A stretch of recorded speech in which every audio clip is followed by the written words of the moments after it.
Ahojte ľudia, ja vás vítam z tohoto rýchleho a stručného videa. Ak nás trápi chronická bolesť medzi lopatkami, po prípade diskomfort, ktorý začína v hrudnej časti a strieľa až do ruky, toto video bude pre teba. Je to pravdepodobne preto, že príliš veľa sedíme a telo ide do tejto pozície. My to však potrebujeme vyrovnať, tým pádom naša predná časť sa skracuje, je veľmi skrátená, takže tá zadná sa to snaží dorovnávať a naše lopatky idú do neprirodzenej pozície. Video bude zoskladané tak, aby ho mohol použiť každý človek v domácich podmienkach, pretože k tomu nebude potrebovať žiadne pomôcky a bude sa jednať o cviky s vlastnou váhou.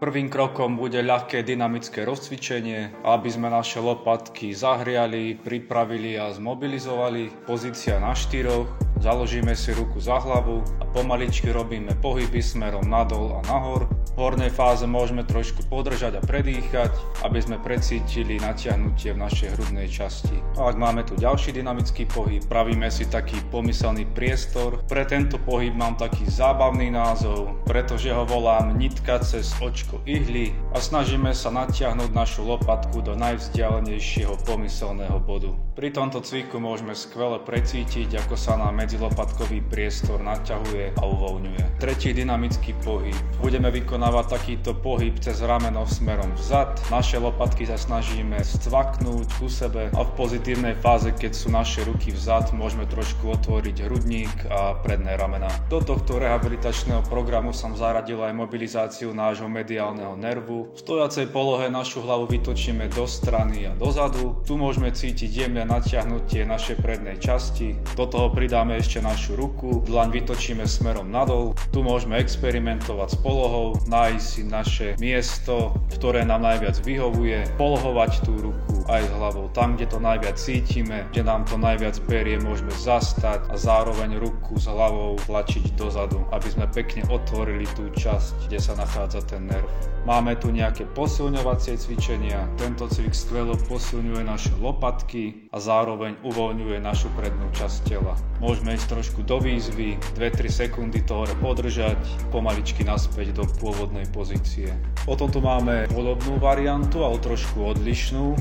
Cvičenie vychádza z toho, že hlavu nepokladáme, hornú časť máme stále v napätí, robíme takéto ťahové pohyby. Štvrtým a posledným doplňujúcim bodom bude statický stretching. V danej polohe zotrváme niekoľko sekúnd, ruky opreme o stenu. Takýmto pohybom smerom nadol otvoríme celú našu prednú časť. V pozícii zotrváme 5-6 nádychov.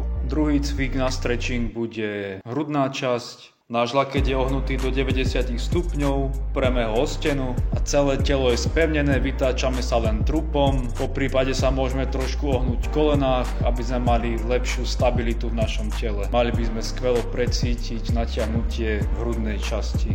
Tretie statické uvoľnenie bude zamerané na naše predné ramená. Dlane si prstami prechytíme za našim telom, brada samozrejme sa môže zatiahnuť a jemným ťahavým pohybom tlačíme naše ramená smerom nadol a dozadu.